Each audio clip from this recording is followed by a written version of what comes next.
So a few of us have been gathering and saying hello, which I always love. I think that's a very important part of these kinds of classes, that people can come a little bit early and settle in and get ready. And then I get to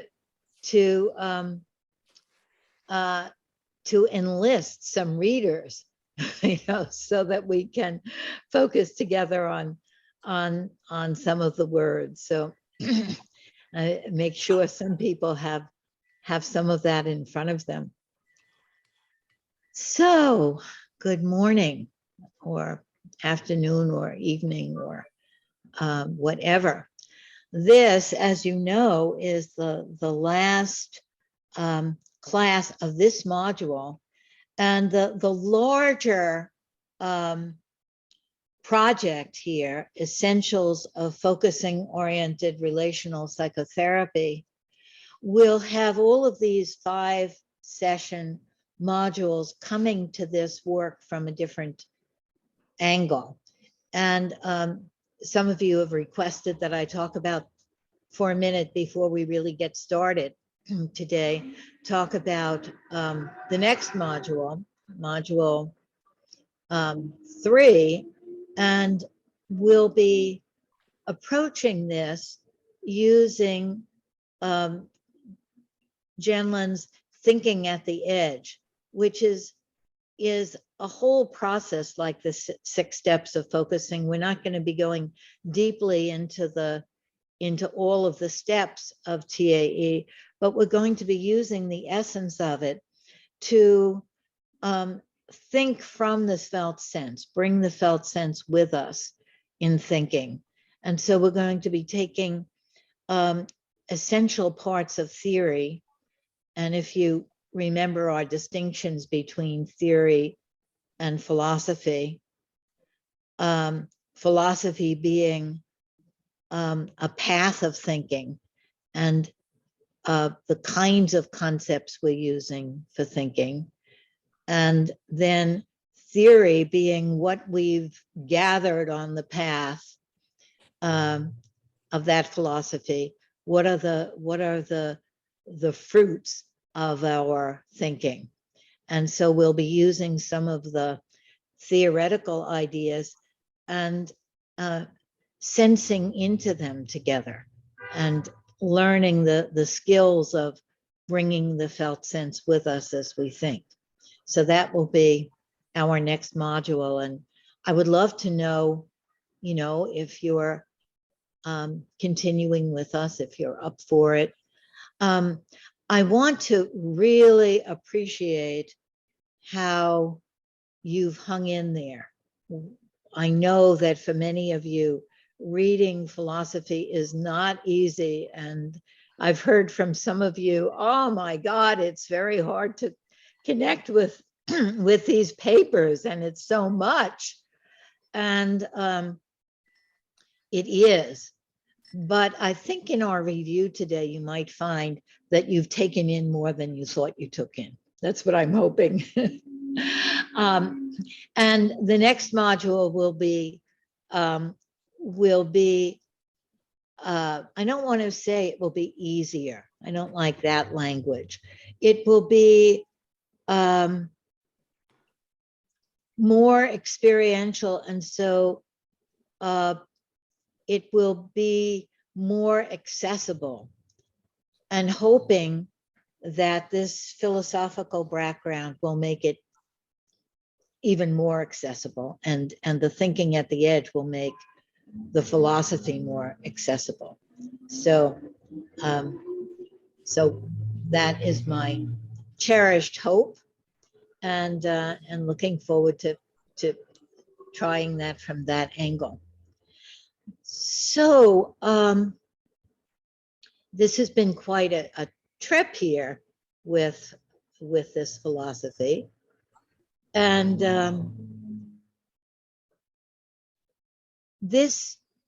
it seems to me more and more like there is a getting it, a clicking in, a something that happens. It doesn't happen once and for all. It happens over and over again. But the world opens up and you say, oh, it could be like that. And that's how we are.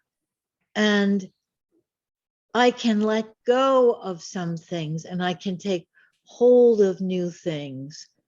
And that's how people can grow and heal. There's a kind of feeling like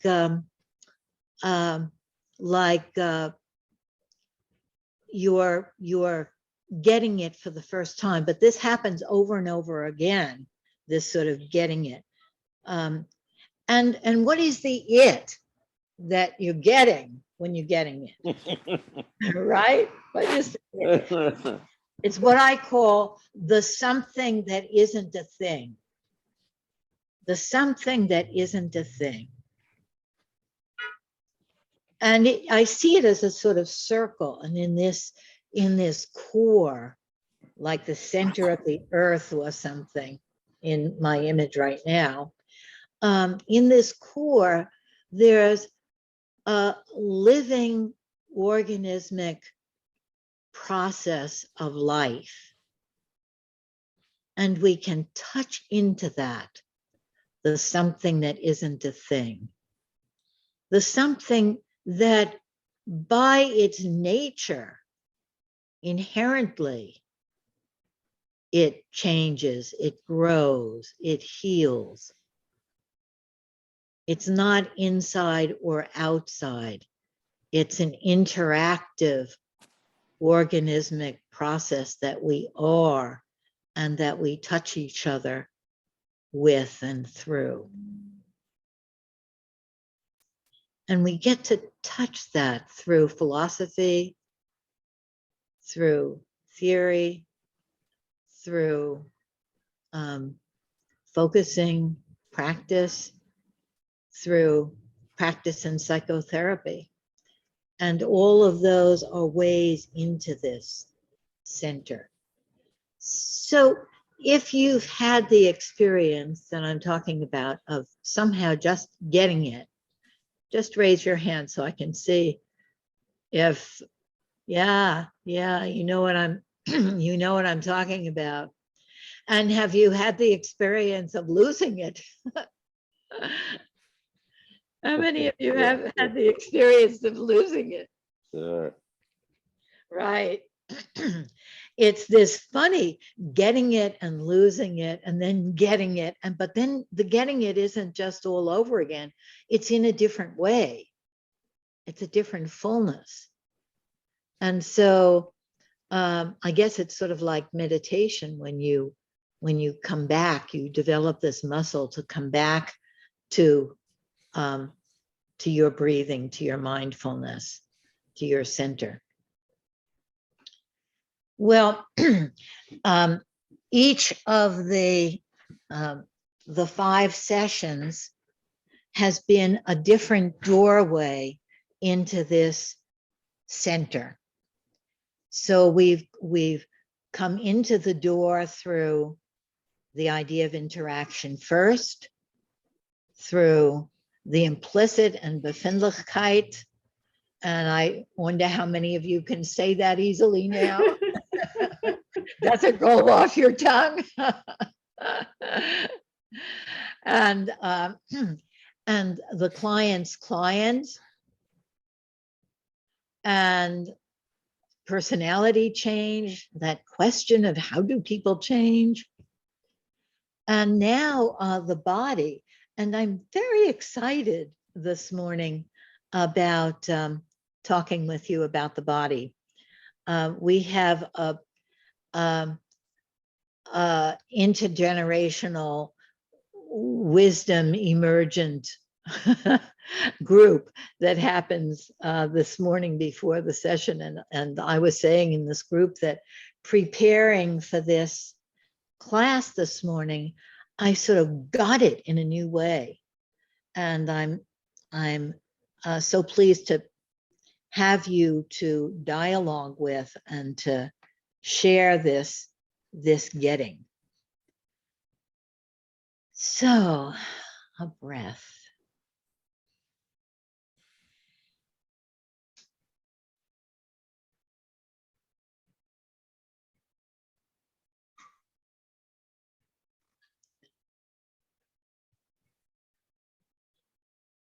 Somehow it feels like, in a way, the doorway of the body feels most accessible and least accessible.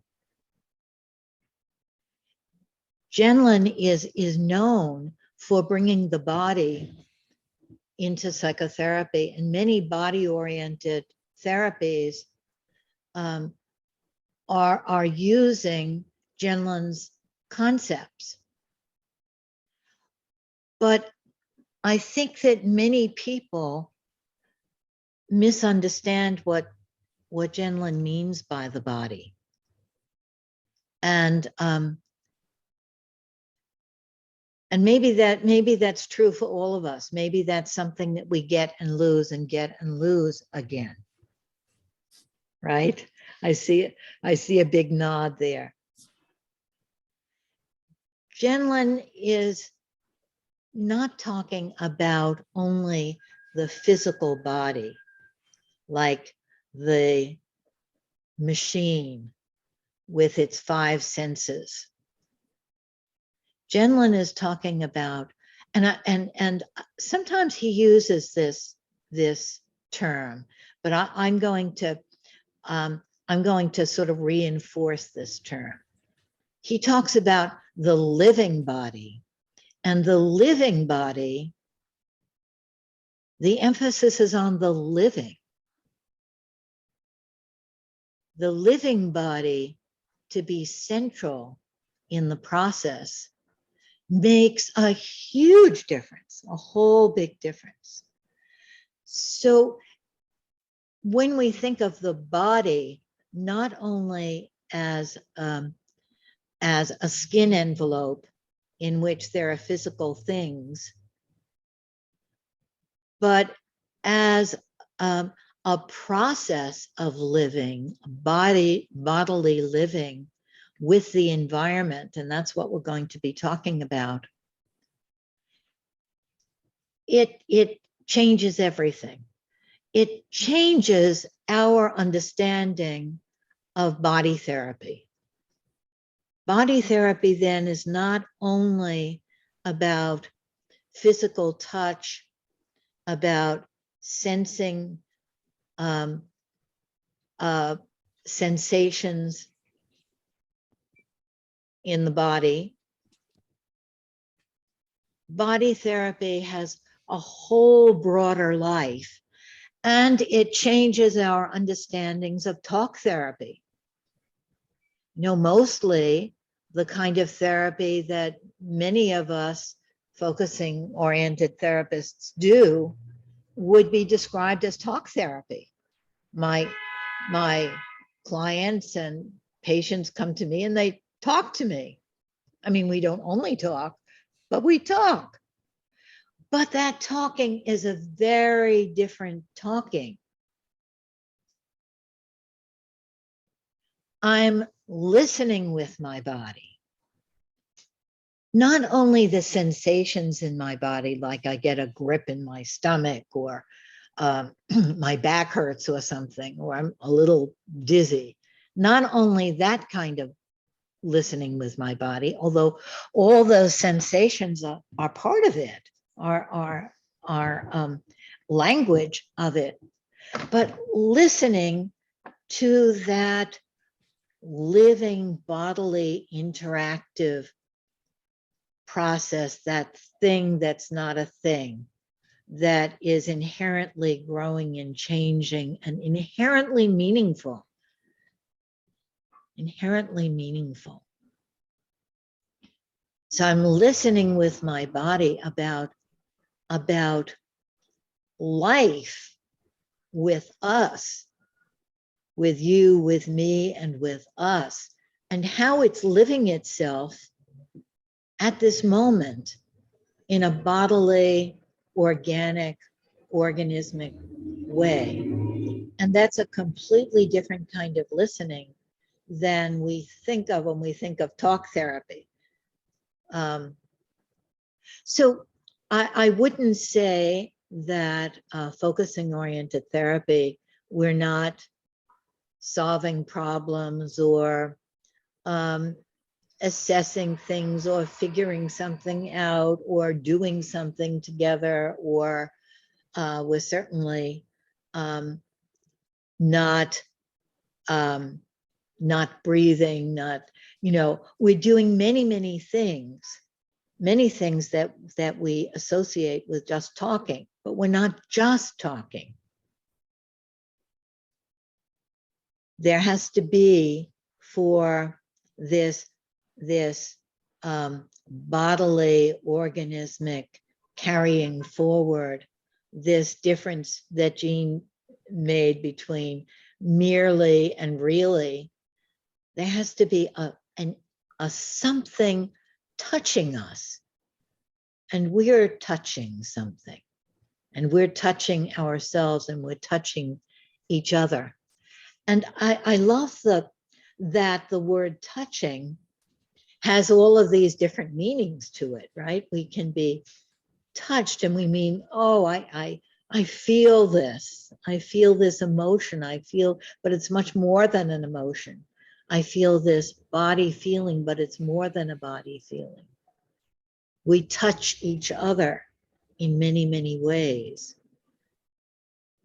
That way that the word touch can transcend the physical, and the word feeling can transcend the emotional and transcend the physical.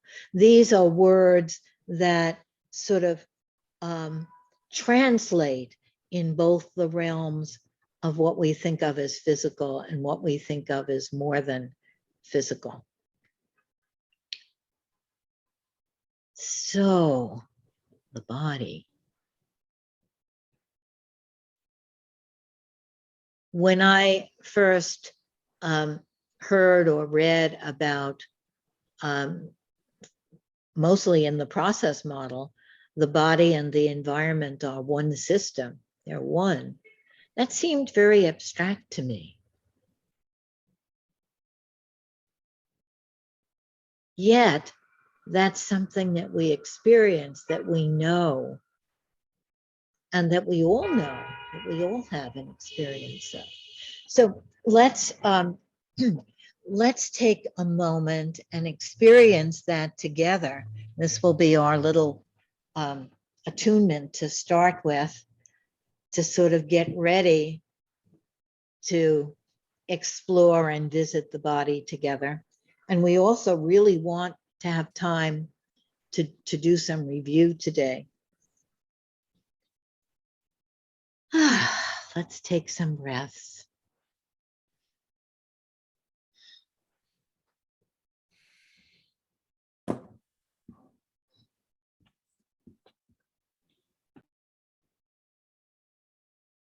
Let's notice now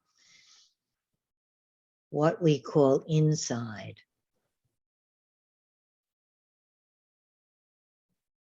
What's there inside?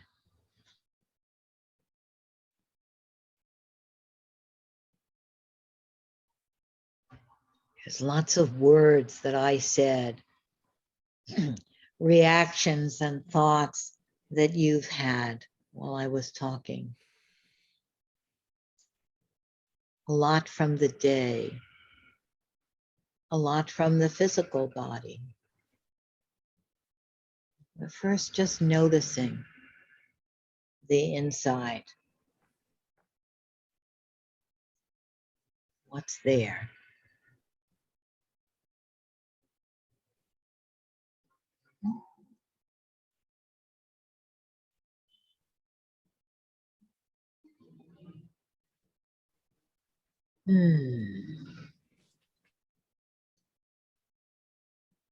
Jean would say hello to that, all of that, so much.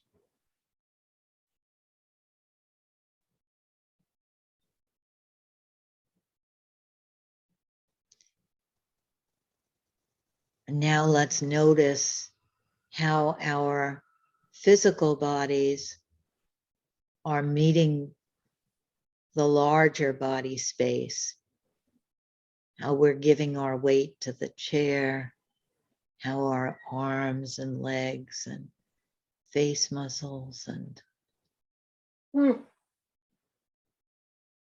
I heard, yes. That can be such a relief to pay attention to the what's in there, to the physical body and how it's meeting the world.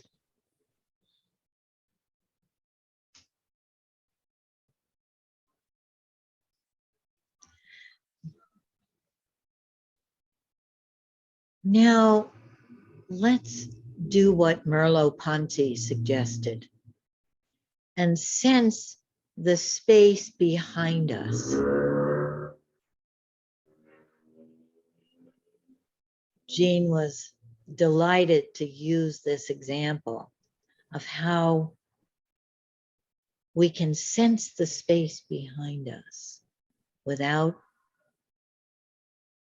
looking or hearing.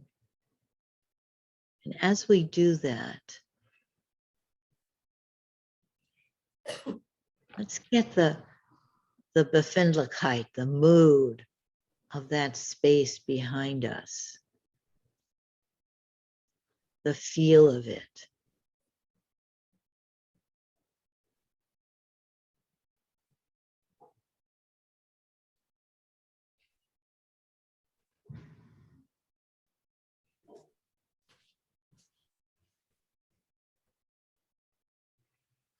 Is there a something that would want something in the space behind, like I wish there were more space behind me, or less space, or different, or the mood of it isn't quite right, or the mood of it is really feels good in this room, the mood of this room. Now I broadened it to not only behind me, but the whole room, the feeling of the room.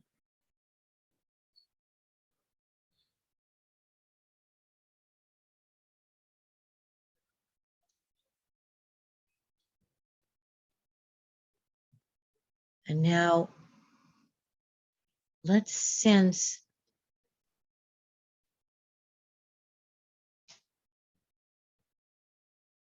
in a bodily way the feel of all the boxes on the screen, all the others, all that we are. What's the feel of that? Of this funny way that we're meeting, that we're being together. This funny way that we're living together here now on a screen.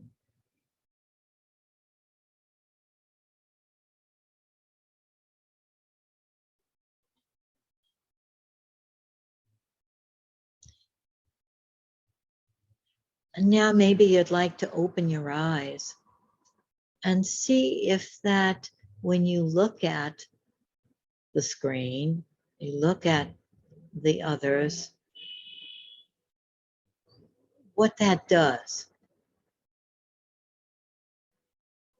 Does it change the experience, the bodily experience, the mood of this space, that this virtual space that we're sharing?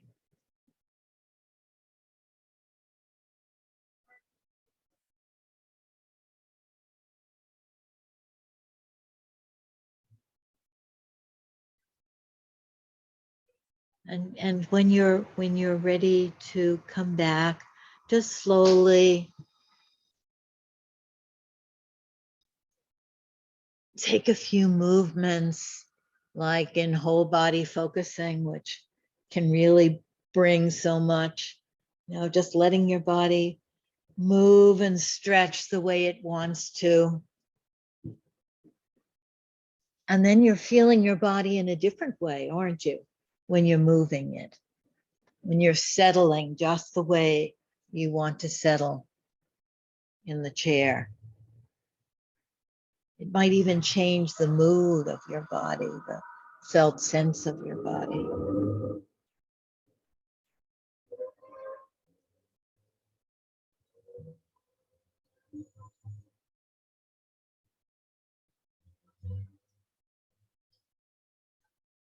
Okay. Here we are. And I'd love to hear how that was for you to sense the living body.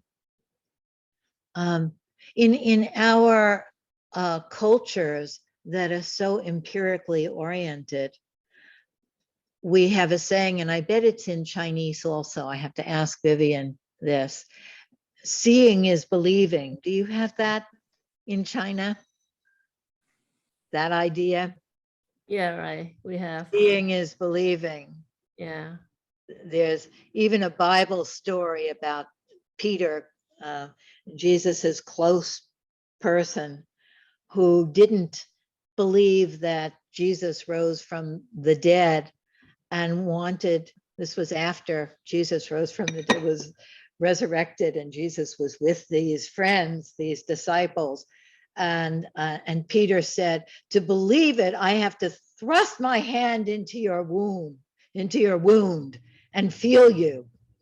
And Jesus let Peter, put his hand right into the wound and said, you're believing because you're seeing with your senses, but how much better it is, or something like that. Blessed are, that was his way of saying it, the ones that can feel it without physically putting their hand in the wound. So that was a little bit different than what we're talking about. But it's interesting to me that it in these ancient writings, there was this idea that to believe something, you have to physically see it and touch it. And then the idea that maybe there's another way of experiencing it other than seeing, tasting, touching, feeling. So I think that in Genlin's idea of the body, he's saying, let's not start with seeing, tasting, touching, smelling, feeling. There's something much more fundamental than that.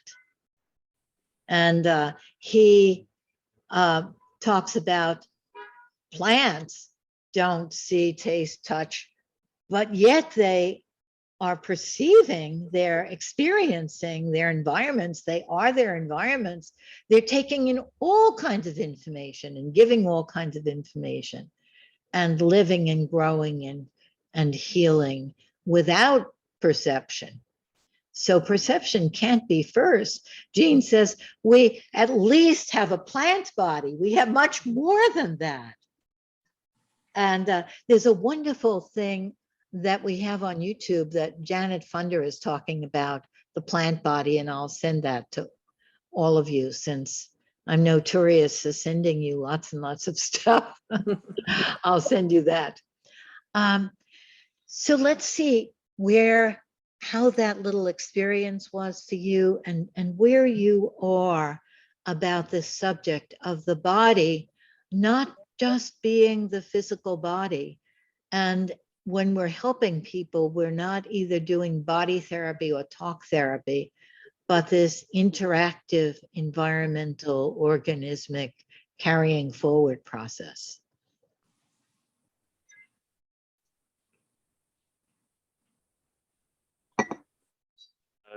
Something that comes to me, like there's kind of the direction it seems like we can take where how can we have body mean more than just that flesh envelope thing. And one direction that feels helpful for me is going almost the other way, but in the same kind of fashion, which is like, oh, there's this original something, like this plant is innately this interactionness thing. And then we made up some body thing to datamify it or something. Exactly. Well, that was our first entrance in this module when we talked about interaction first. That's exactly what Gene was doing. He was saying, let's forget all these things, this thing and this entity and this, and building it up, even though we need all that to make computers and everything else. Let's forget about that way, because that's not the only way. There's another way of seeing everything as interaction. And then we derive, and that word derive is an important word for Gene. We derive the people from the interaction. We're starting with the interaction, and then the people take shape. Yes, so Gene was on to you. Lynn, I'm wondering, where did Gendlin place faith, which is that spiritual element, or completely, I mean, it's in the body, but it's also out there. Absolutely, yeah. Well, I think that all of the world religions have struggled with that. The transcendence and the immanence of that whole realm. And the way Gene described it was, he called that the big system. And as some of you know, that he was reluctant to talk too much about that, because he didn't want to bring it down into names. But if we think of our cells as systems, our bodies as systems, our communities as systems, our zeitgeist as a system, our culture as a system, all our time, and then there's the great big system that's the altogether everything system, is what Gene would see as that spiritual element. We are still part of it. It's part of us. We're in it. It's in us. But that's true of all the other systems also. Our cultures are in our something. Yeah. In alchemy and in other systems, there's the concept of the subtle body, which is kind of a place, I think, where we feel and touch and so on without physical sensation. Sometimes it's considered a place between the soul and the spirit, in terms of what someone was saying. Yeah. So I wonder if that's part of Gene's, if he's including that in some way, some subtle way that we're not. Absolutely. Yes. I mean, there are many ways that many traditions have tried to grapple, or did grapple with this complexity of living, the living body, organismic life forwarding. In psychoanalysis, they talk about a developmental thrust, that the developmental thrust is organismic, is bodily.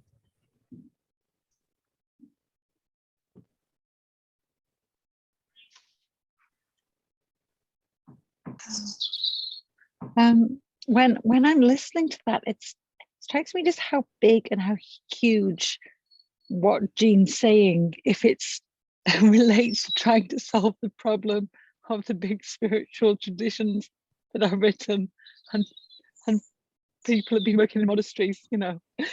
And it's sort of like what I value and what I think, although it's really hard to sort of put it in words, what makes me feel like, yes, I kind of get this, is when I speak to people or psychotherapists, or I get my professional magazine from the Psychotherapy Association, I sort of hit immediately this wall because there's all this content, or I think, oh, maybe ecotherapy, maybe that would be a way to explain what I do. And then I meet all this content stuff and I think, oh no, I don't do any of this. This is totally not what I do. And I feel alien. And I'm like, well, I don't fit any of this. And then I pick up something like this, or the Institute, or this group, and I'm like, oh yeah, this is, some part of me knows, yeah, this is what I do. Yes, Oh, it's a relief. breathe the sigh and says, oh, this fits me. Yeah.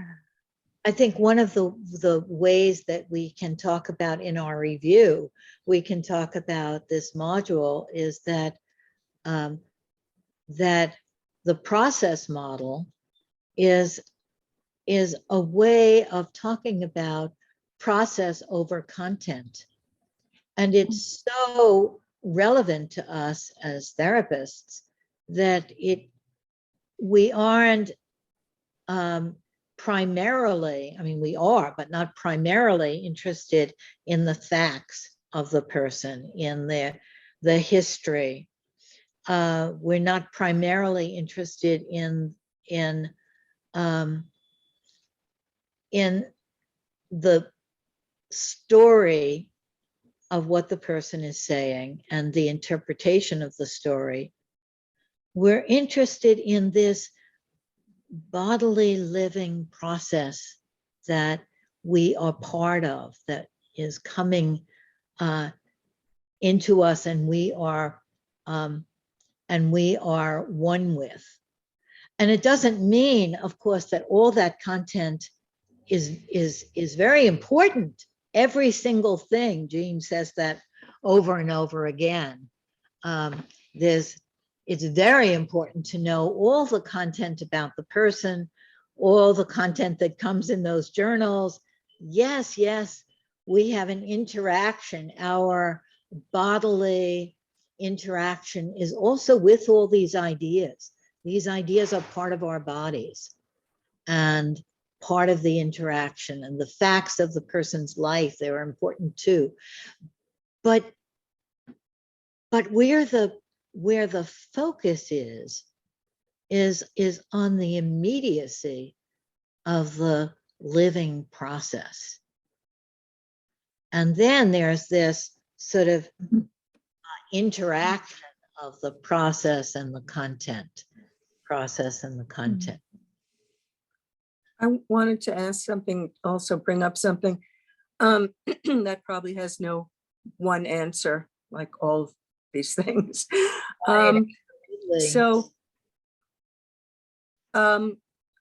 Okay, so to introduce the question,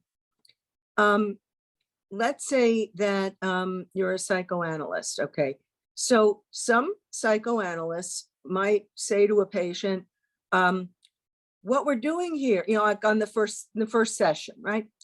We're going to be doing psychoanalysis. This is kind of what it is. Or the patient might know, I want to seek a psychoanalyst, and I know what that is. Okay.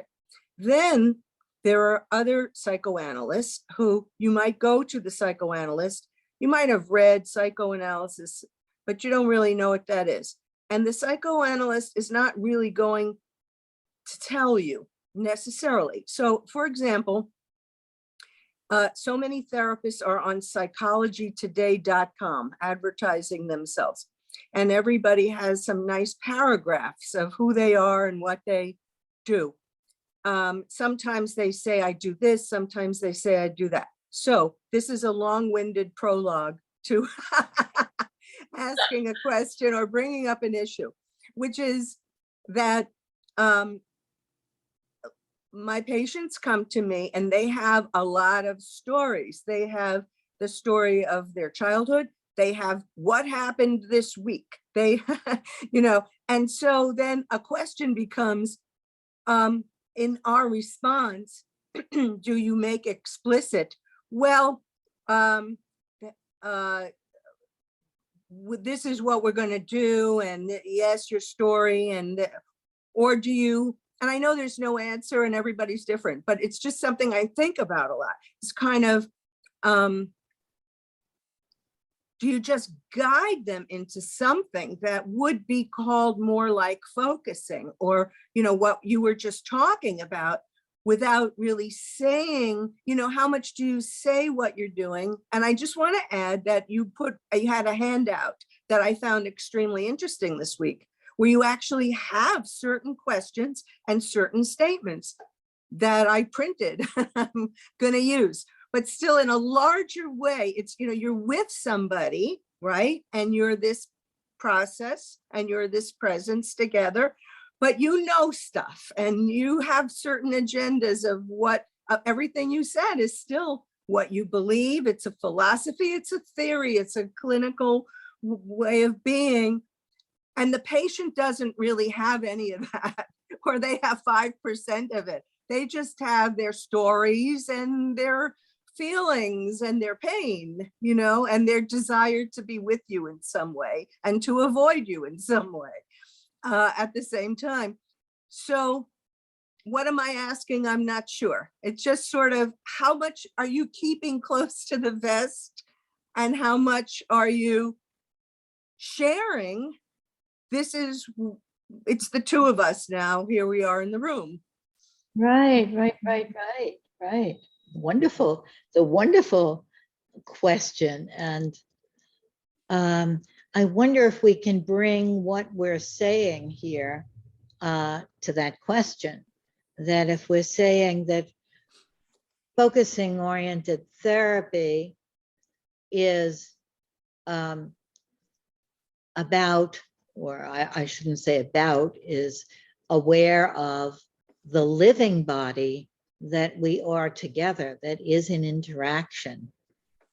And then you'll remember from our first meeting when Gene was talking to therapists, he said, our main job is to be the interaction that can make something better, that can help something that's stuck to move, that can bring things alive.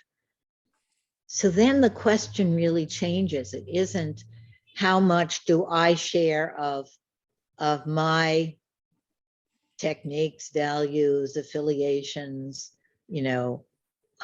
names for things. But it's what of my sharing of myself is in the bodily interaction with the other. And how does that come in? So that I'm really aware of us as living interaction together that's going to be making something, word by word, look by look, pause by pause. So maybe the client says to me, oh, I heard you're a psychoanalyst. In the focusing world, that can be a bad word, maybe not anymore, but it used to be.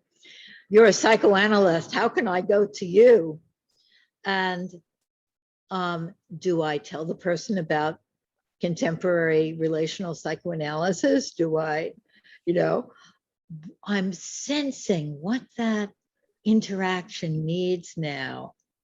And it will so much depend on the person and me in that moment. And I can imagine myself just laughing and saying, I can really understand that. We'll have to see how this works here and what we make together, or something like that.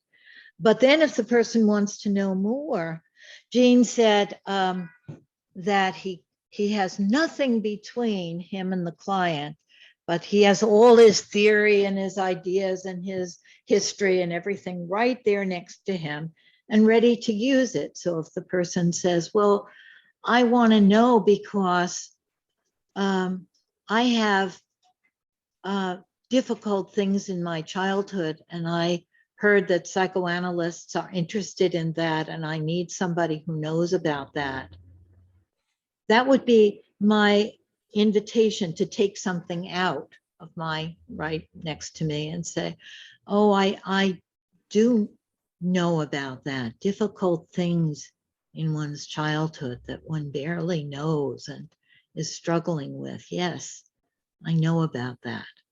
So I wouldn't be saying a whole great big theoretical thing, but I would be responding in my body in that moment to this interaction. Does that help, Liz? Very much so. I have a question, Lynn. Sure. In this process, for you and anybody else, in this process,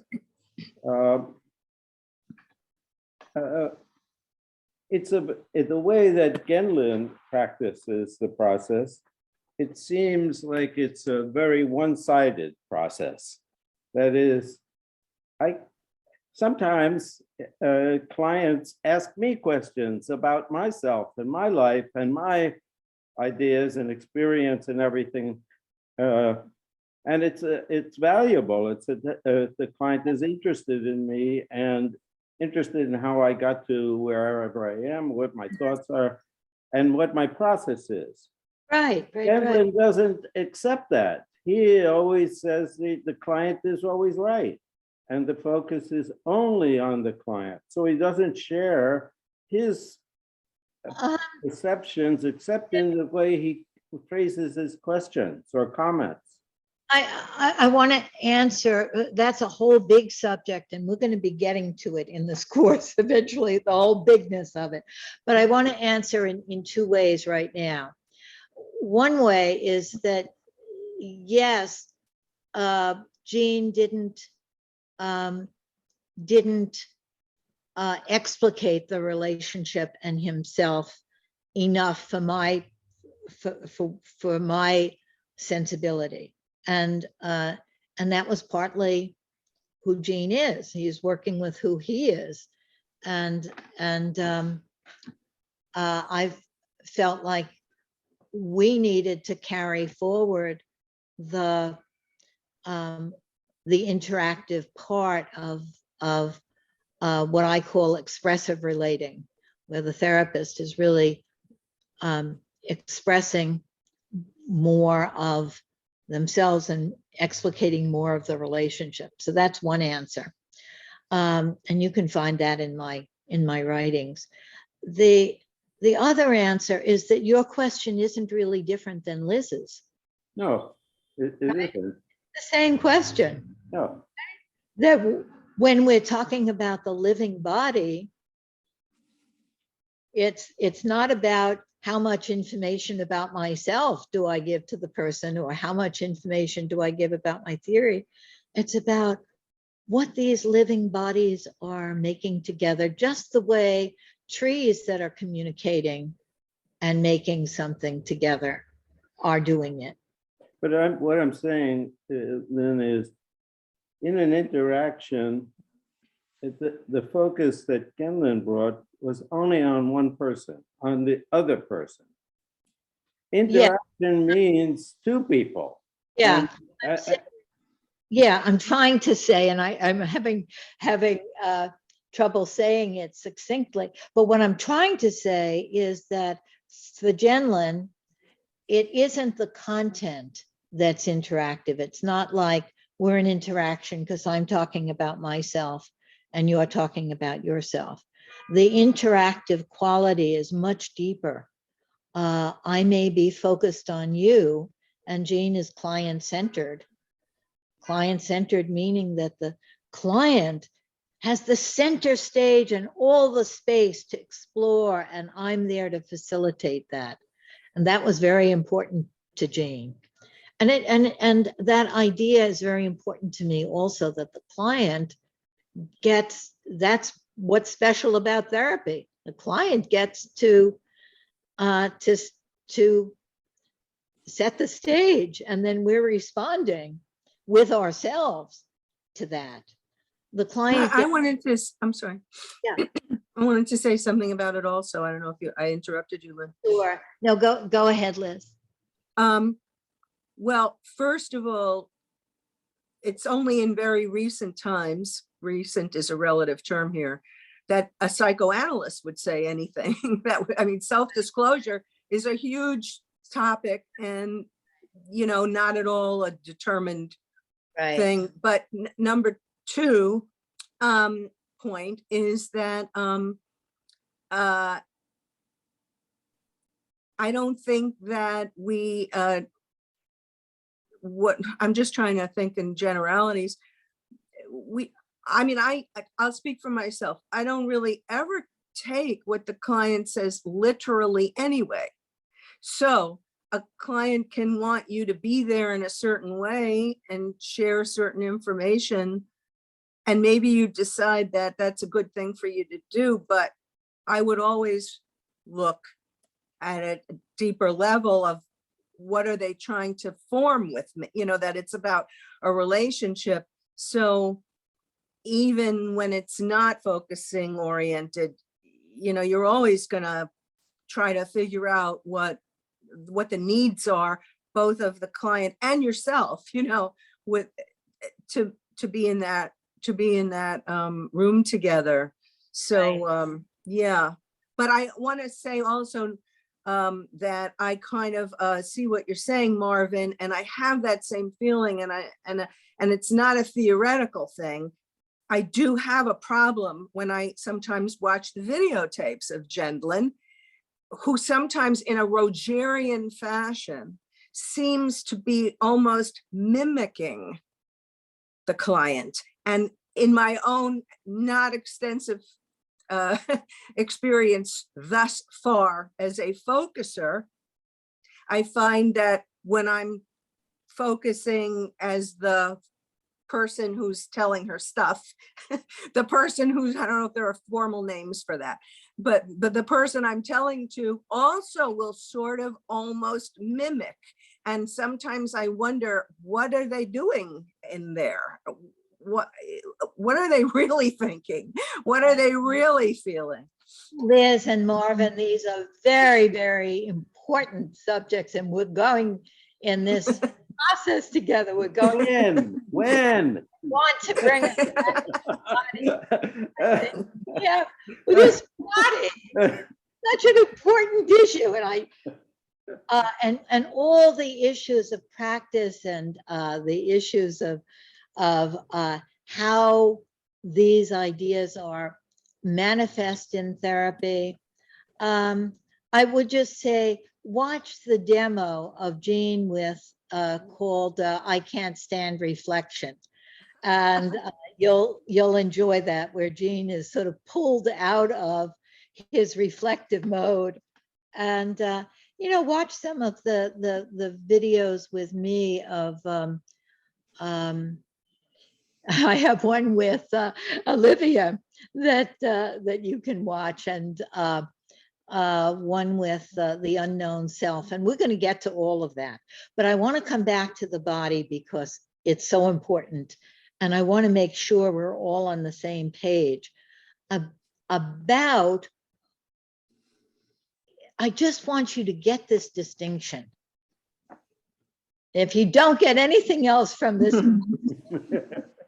promise me that you will put your whole heart and soul into getting this distinction. Do you promise? And then we'll answer all the other questions. The distinction between the living body that is an interactive process with the environment and the physical body.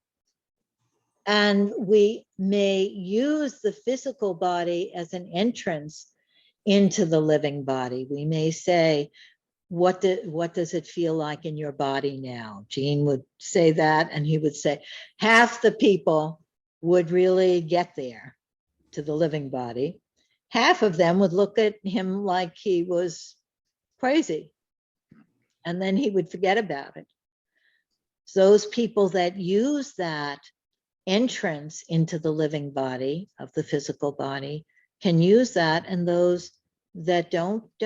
But what Jean would do much more often when the person is talking about something, telling you all the details of something, about how angry they were and how upset they were, and Jean would say, is that feeling here now? I mean, we could even say, is that question here now? Right? Do you feel how that changes everything? Oh my God, this is what I want you to get. That when you are working not just with the content, but of course the content is a door, but you're working with what's here now. That makes all the difference. Makes the difference between merely talking and really talking, really being with. And just when I thought about that, because the pain, let's say the pain that you might have in your chest, incorporates your whole person. Exactly. Your faith, your beliefs, your culture, your values. Right. And that's what Jean is saying. Thank you, Marvin. Thank you. What I'd like us to do now is just read together a little bit from this paper, the primacy of the body, because I want to see, and we haven't had enough time for this in this module, if we can read these philosophical words, and this isn't a particularly dense paper, so I think it's a good one to do it with our felt sense and feel into it. Now, I had a few people who said they would read for me. Who said, you did, yes, Beth. Why don't you start, and on those quotes that I sent you, read the first one. And if you are a visual person, you know, look at it. If you're an auditory person, you might want to just listen to Beth as she read them. I numbered these quotes so that it would be easier for us to focus on them together. So let's take a couple of breaths, and we're going to sense as we read, or as you listen to Beth read, not only the content, but what Jean is getting at here, what he wants us to experience. Remember, experience is a big word, process, experience. Okay, Beth, we're ready for you.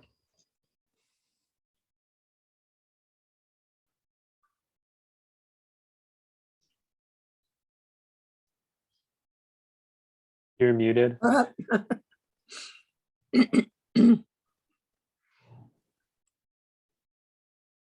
Okay.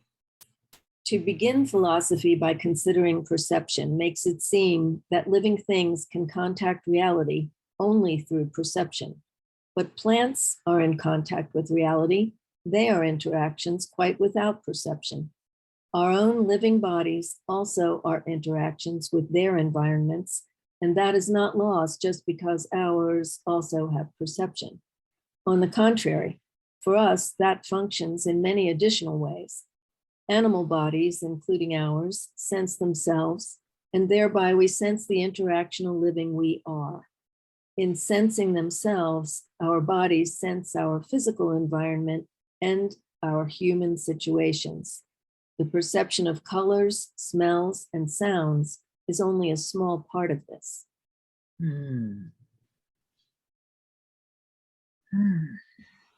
Let's take that in. If you have it there in front of you, just glance at it.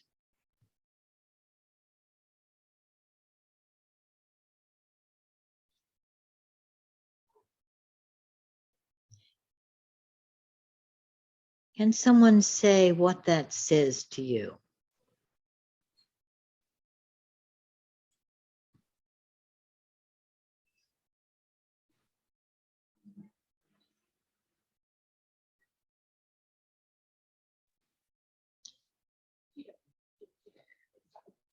the idea of sensing themselves is what's really sticking out this time. Like that sensing yourself. Yes. Just that. I can't really add any more to it, but it's sort of, Sensing yourself. Right. yeah, it's not like hyper alone or cut off or sort of auto robot object. It's like it's sensing itself. Yes, yes. These are bodies that sense themselves, sense their particular living. And he's extending that, not only the physical environment, but the emotional environment, the situation that we are in, which includes, as Marvin reminded us, our culture, our zeitgeist, our heritage, our anticipations, that we are beings whose bodies sense themselves. So we could think about the felt sense as Jean calls it in therapy, and in philosophy he uses 3 dots, ... and that means the felt sense, but he uses the word felt sense just for therapy, which is interesting. But we are the kind of being, we are the kind of being that is its relating, as he told us in Befindlichkeit paper. And that being that is its relating senses our situations as well as our physical environments. And we are in interaction with our environments. So we not only sense it, we impact it. But he isn't saying that in this quote, so we'll keep that for later. Anybody else want to say what stuck out in for you in that quote? Yeah, and it's as we sense ourselves, we can't help but sense our situation. Like we can't sense, I mean, he said this explicitly in Befindlichkeit, but like just reading this now, there's a scene in some movies or like even in science fiction or whatever, there's like a scene of a human in like a white background. Or like some object, but like it's as Jenlin says, it's never ever like that. So in this sensing ourselves, we can't. Yeah, it's just built into it. We can't help but have the whole sense of it in there. So that I know he said this, but I guess as you kind of said, like it seeps in more and more each time we Seeps in more and more, right? And I wonder if that example stuck out in your mind. As a New Yorker, it stuck out in my mind with that you're walking down a street, maybe other parts of the world also, and then that you recognize that there are a group of men walking behind you. Of course, maybe it's not men, maybe it's men and women, but your body is sensing these people behind you, how far they are, what the mood is. You're sensing without looking around. Maybe you're afraid to look around. How many there may be, whether you're in danger. You're sensing without thinking about it. You might be having a conversation or something and not even be aware that you're sensing all of this that's going on behind you. And all of these strategies of I'll duck into this building, I'll confront them, I'll look to my friend, that might all be happening at the same time, that our bodies are doing all of this through our senses. Did that example stick out for you? Have you had that experience? A few people are nodding that you recognize that experience of the sensing behind you. We would call this sensing a felt sense, but then we might say that the living body is the body that felt senses, right? But then when we say, well, is the felt sense the sixth sense, you know, seeing, touching, tasting, and then felt sensing? I don't think so, because the felt sense incorporates all of the others. It's more basic, it's more primary. So let's read the next quote. Excuse me. Who else was going to read for me? I think. Go ahead. Dorothy. Our bodies sense themselves in living in our situations. Our bodies do our living. They interact as bodies, not just through what comes with the five senses. Our bodies don't lurk in isolation behind the five peepholes of perception.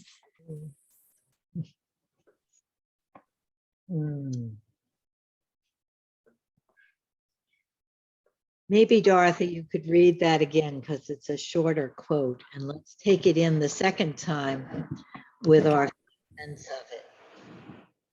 Our bodies sense themselves in living in our situations.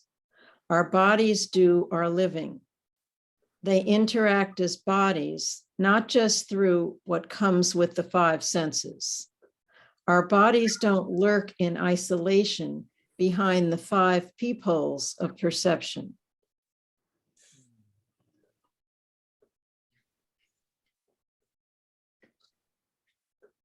What comes to you about that?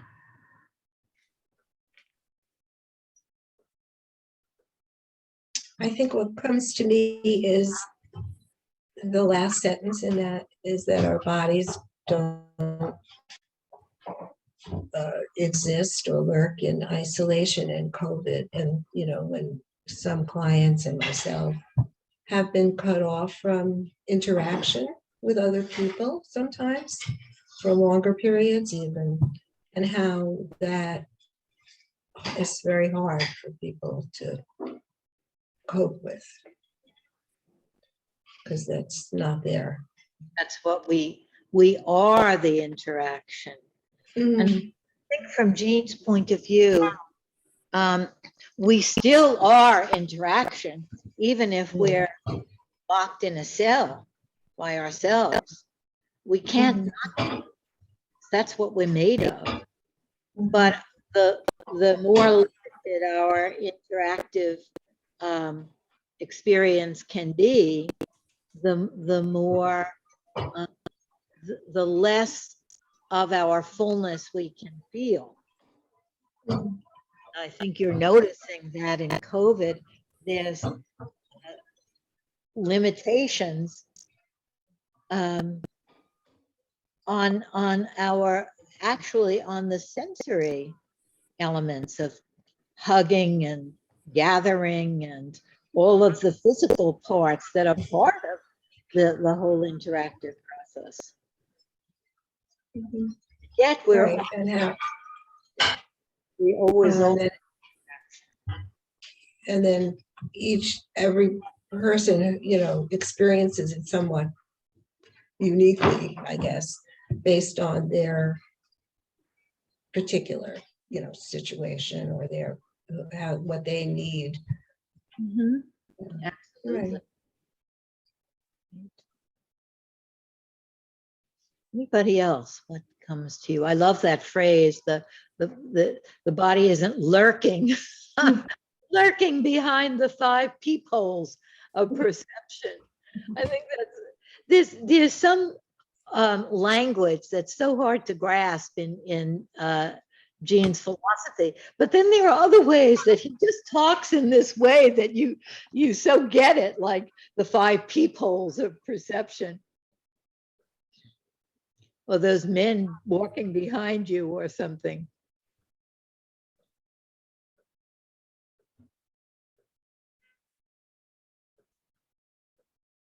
And what really struck for me is this sense of our bodies do our living. They interact as bodies, not just through what comes with the five senses. That sense of, I may not perceive it, but it's doing its living. That, like, for example, my cells are all breathing and taking oxygen, and I won't perceive it to that degree. But it's that interaction with the air, with the oxygen all the time. So yeah, the pee hole's also really a good analogy. That feels like, oh, the perception just that subset of the living. It's a way we can sense about the living, but it's not. Yeah, it's not. Yeah, the sense is, what do we perceive? We tend to feel that's our, or we tend to think that's our whole living. But actually, there are much living beyond or broader than what we can perceive about our living. Absolutely. And and that is in so many realms. It's also in the realm of talking to people, of teaching, of doing focusing, that our bodies are doing the interacting. Our bodies are using our thoughts and our knowledge and our theory and our experience, but it's our bodies that are doing it. We can't even know, Jean says, what the next words are that we're going to say, because it has to come. And that's such an important idea in therapy, that we're not doing therapy on the client, finding the right way or whatever, that it is happening through us, and we're using all of our knowledge and our perceptions and all of that to be at the service of this living interaction that's happening. So I was saying in the millennial group this morning, oh, I really want to be able to convey these ideas so that people can really use them, and this understanding is, oh, I don't convey the ideas. This interaction is happening between us, and we are this living of these ideas together and giving space for them and attending to them.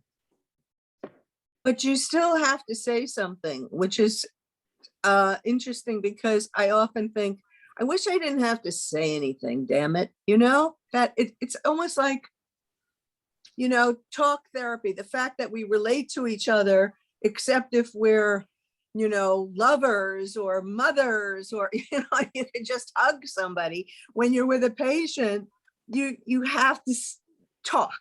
And it's so annoying sometimes. It could be room for a pause. And you too, right? It's not, but when we talk, it's not us that's talking. It comes through us, the talking. The body is giving us this living body is giving us the words, and it's coming through us. That whole idea of something coming through us used to be a more spiritual idea, but the way that Jean is talking about it, I mean, everything is spiritual with Jean, of course, it's part of everything, but it's not designatedly spiritual. It's that the body interaction is much bigger, and we receive it. We're at the service of it. I think we need to go on to the third quote. Did I have a third person reading? Yes, I'll read BJ. Good, BJ. Read number 3 for us. So it is not the case that you have only your perceptions of me, that our perceptions of each other are between us.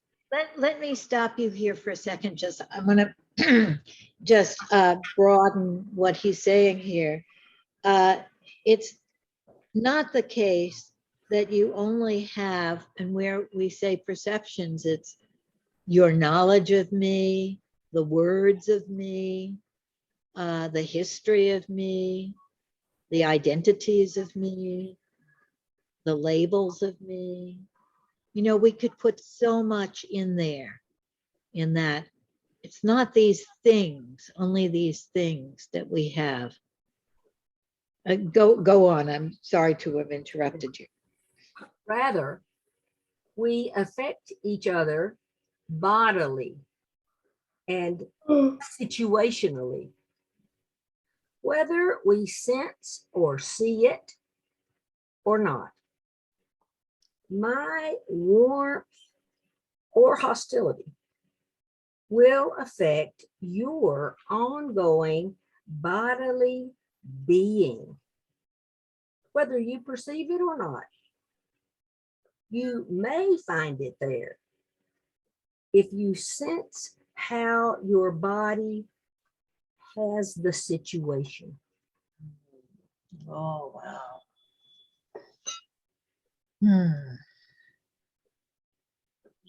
What comes to you there? Oh, golly. Wow. It's these ideas are so mystical, so back to age 3, wandering in the forest. So the druid oaks have the druids hiding in them. The stone people are alive, but only if you slow down a lot to see them. For me, it's a beautiful way for the intellect to find a way to respect all those things. You know, in here somewhere it says that infant body is with us still. That first body is with us still. So for me at this moment, what that speaks about is the idea that when a group of us are together, as you and I are together right now, we're all impacting each other. And something that hasn't been said yet, I don't think today, is that role of listening. And to listen as if I'm the listener in a focusing situation. That I'm here to receive something. I'm not going to guide your session. I'm not going to advise your session. I'm not going to inform your session. But I bring this body and it's listening.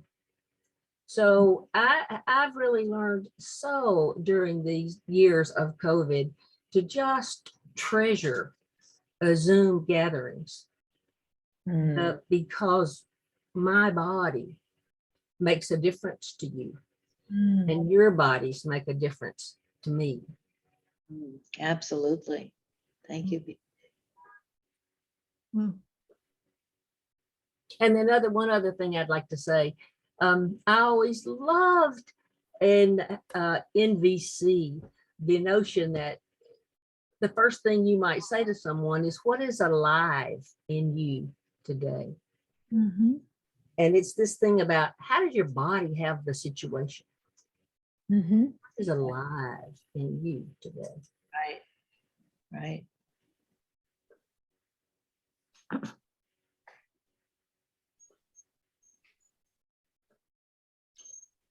Yeah, I really like that idea of how your body has a situation, you know, whether it's the listener or the focuser, but like as the focuser listening, I'm just so conscious, especially being in Charlotte's class now and concentrating on how you are as a listener.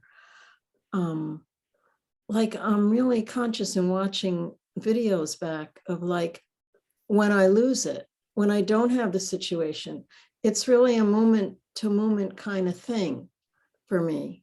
And then something comes in the other person or inside of me where, wait a minute, I'm losing the situation here. I'm losing that other person or I'm losing myself. And either one, something can be lost. But always the ongoing hope of you can get it back. Yes, Pay attention to your body. right. Yes. You can get it back. Right. You can come back to it, this it that Jean talks about, this living, forward moving energy, connection, interaction, place. I'm gonna tie, because this will apply regardless if I'm listening, listening well or not. If I am listening terribly, the interaction, that interaction will also still, our body will still have that situation in it, both in, yeah. Yeah. Right. Absolutely. When we're listening to each other and talking over each other, or having nothing to say because we can't say the real things, or all those kinds of things that we work on in relationship. The body has all of that in the situation, all of the unsayable things that are right there. People say you could cut it with a knife, right? It's right in our bodies. Yes. For me, I've been in one of Ann's Lynn's groups that go on and on and on. And because Shakophe is in another part of the world, she's often asleep. And I just love that. I love looking over and seeing her lying down asleep. It is just so, I don't know, homemaking for me that she is present.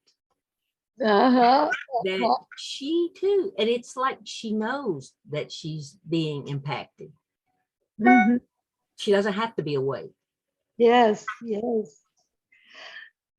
I just wanted to point out or maybe not point out, just say my response here to that part about my warmth or hostility will affect your ongoing bodily being, whether you perceive it or not.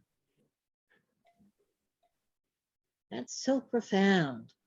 So if the client says, well, what is psychoanalysis? Or the client says to Marvin, what do you think about this? Or how did you experience this? It's not so much what you say, but it's what you are living in relation to the person that is the bodily interaction.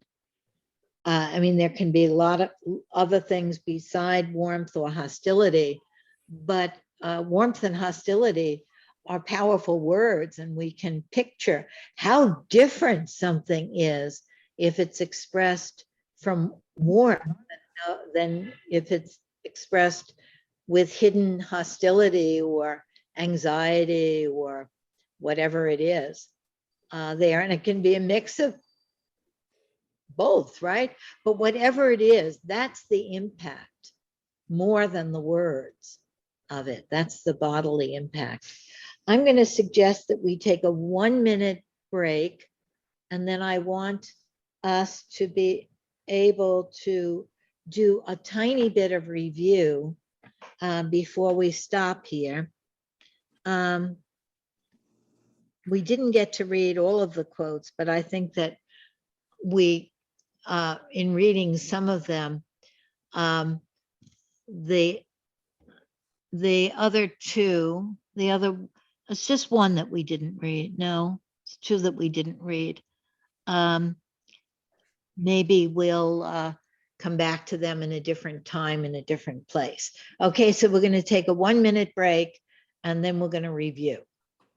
Go back to where we started, to come full circle. Philosophy is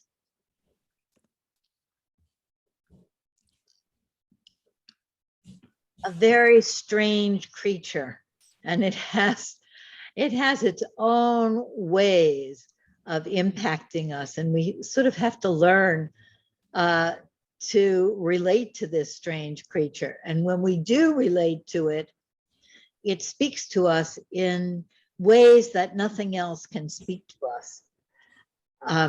But philosophy is speaking to us not about things, but about the about. It's making us aware that all of our concepts, all of our ways of thinking, all of our taken for granted assumptions are made out of something. It's like making the fish aware of the water, that we're using particular kinds of concepts. And in Jean's philosophy, and all philosophy really, the kinds of concepts are challenged. And Jean is saying, let's use interactive process concepts and where we get to see what it's like to experience that dimension of reality, of living. And so it's been a touch and go, I think, with sort of plunging you into the philosophical writings. But I think that if we return to part of them in different ways, through different openings, they'll begin to be part of your living. I may leave, so. Part of. Okay. Okay, you could leave. Okay. Part of your living and part of your working and part of your assumptions that that will be more and more organic. So one thing that we started with that we want to return to is that Jean's philosophy is a kind of adventure of de-thingifying. All the life is these things and these things and these things, and we build them up to make this thing. And Jean is saying, let's de-thingify all of our concepts. So the something that isn't a thing is a way of something becomes a placeholder for what's beyond thing, what's beyond words and concepts, the body that is not a thing.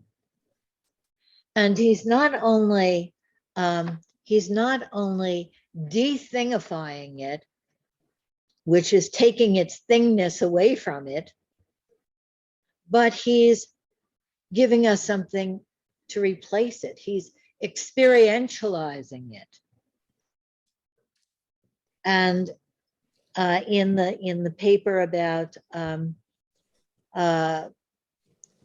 personality change, he goes into a quite length manner of experience, and that we change through our manner of experiencing, so that our living is making an impact on us. We can be aware of our living. I always think it's such a miracle in therapy that people can be aware and recognize their own participation in their development.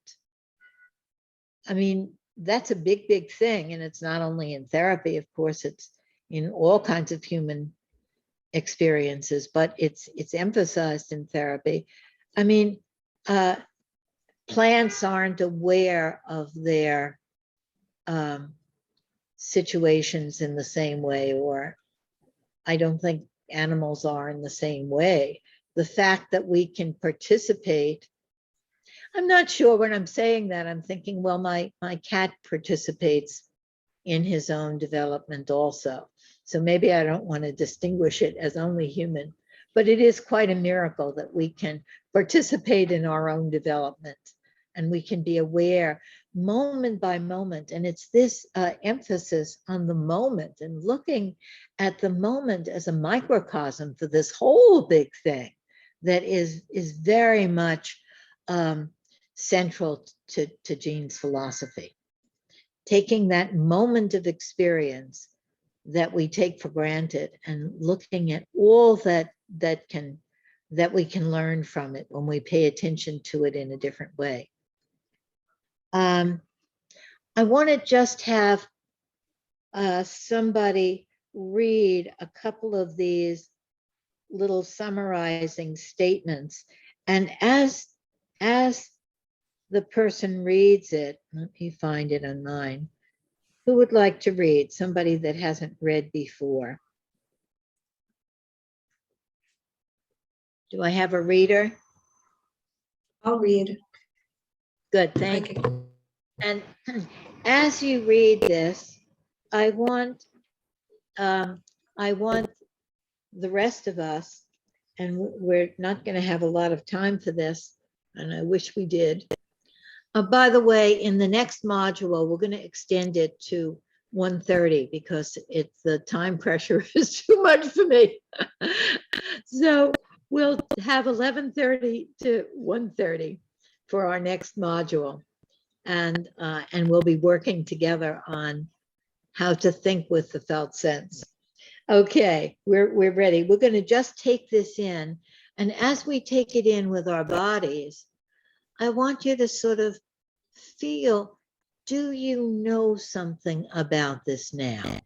Do you recognize this? You don't know it completely, of course, or you might not know it literally, like you could say it to somebody, but just see if your body somehow recognizes some of these statements after our five classes. Okay, I'm ready. So it's points. It's this.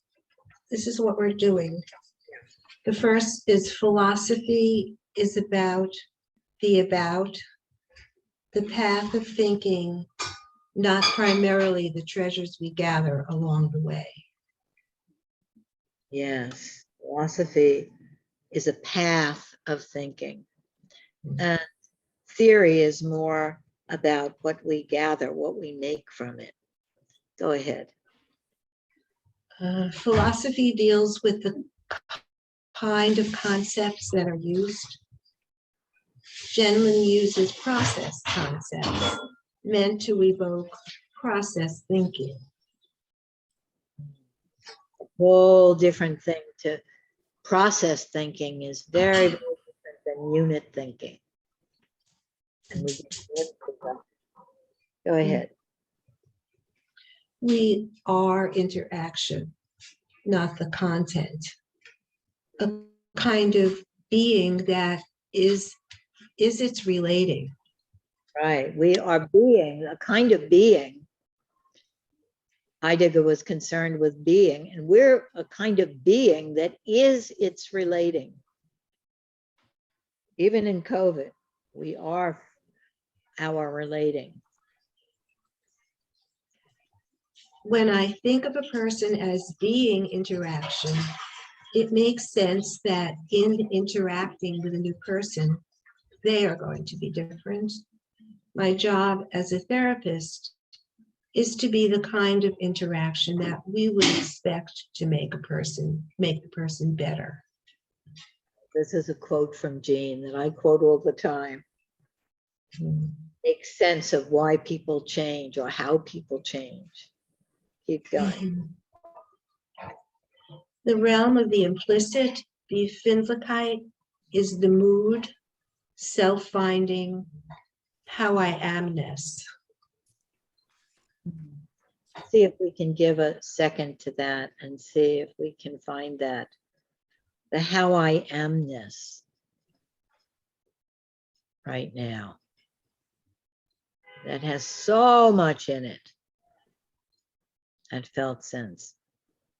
But it's also a whole thing of how I amness. The world of the implicit it has its own language, precision, vertical time, no sharp distinction between inside and outside, you and me. Mm. That's a mouthful, isn't it? When we're dealing with the felt sense, it's not important. Did I say this or did they say this? Was it my fault or their fault? Is it inside me or outside me? Those aren't the distinctions that we're working with. Keep going. Okay. It wants to move forward, be carried forward.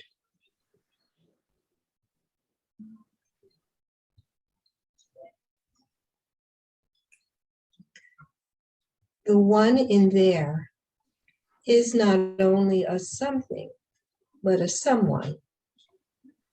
It is the client's client, the felt sense. Mm. The manner of experiencing is central.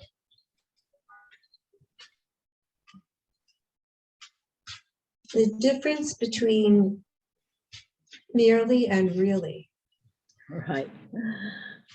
Therapy works, or in quotes, when it's really, not just merely. The body is interaction with the environment and the world. And from what you were saying, it's the entry to the living body as well. Yes, that's right. The body sense is more primary than perception.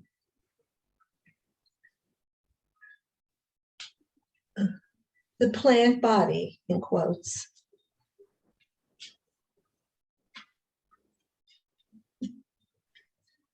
Body knowing, body wisdom.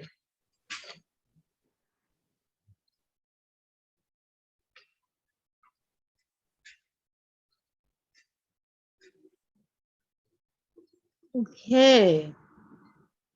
How was it just hearing, reading, remembering, being with those points from our papers?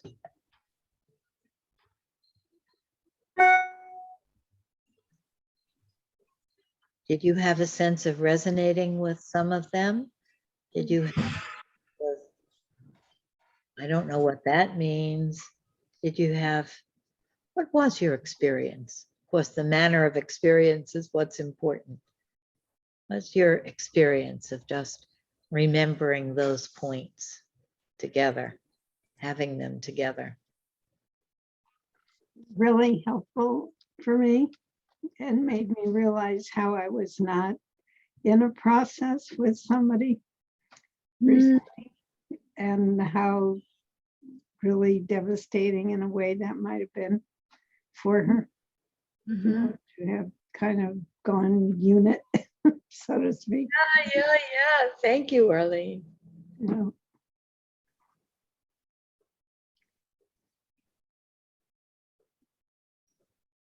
Anybody else? I do think it's a process. I'm, learning it, taking it in, and changing to some, to try to incorporate what this is, and to be less unitish, whatever. Yes, you're making a new term. Less unity. I love it. Unitized or something. Not sanitized, unitized. Thank you.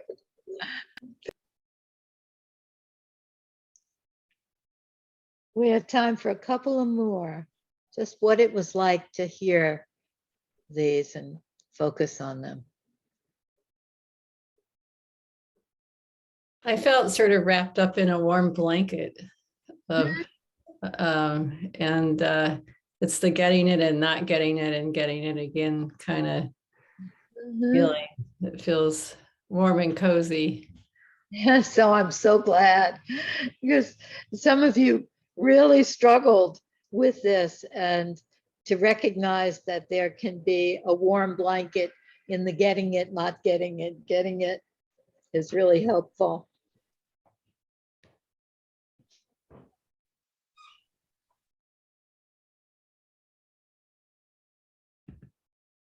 Do we have one more? Okay, I think it's time to stop, and I just want to encourage you, if you want to learn a method for thinking with the felt sense, and we're trying to do that together with the philosophy, but Jean is providing a method for us to do it, to enter into this center of this universe here with the living body, by taking our felt sense with us in our thinking, and also exploring theory through our felt sense, focusing oriented theory, these treasures that we found on the way of philosophy. I'm hoping that that the reading won't be as taxing for this next module. For those of you who've written me that you're so concerned that you can read it a few times and not get it, and then feel really, really anxious about it. So the next module will, I think, be a bit easier with the reading. And let me know right away if you are planning to continue, and we will have some other people joining us also. And we'll be continuing on with thinking at the edge. Lynn, excuse me, do you have a first reading? For thinking at the edge? Yeah, yes. Do you have the first reading in your mind yet? Yep. Would you like me to send it? Please. Okay. I will send it. In fact, I may even attach it to the flyer about Great, module. great. Okay. Thank Bye-bye. you, Len. It's been great. I Oh. look forward to next time. Thank you, Arlene. Thank you, Thank you. everybody. Thank you. Thank you, Bye. Len. Take care. So, Bye-bye. Thank you. Bye-bye. Bye, everybody. Bye. Oliver. You're Bye-bye. welcome.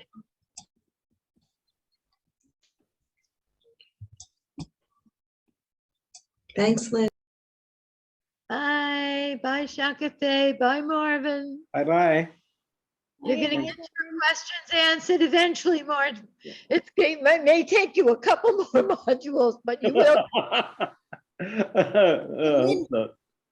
Hey, Questions were so amazing. They were sort of what we were talking about. yes, yes, yes. I was astonished. It was like exactly what we spoke about. Right, that's right. Absolutely. Yeah. Okay, Lynn. Have a wonderful day. Shaka Faye, have a good sleep.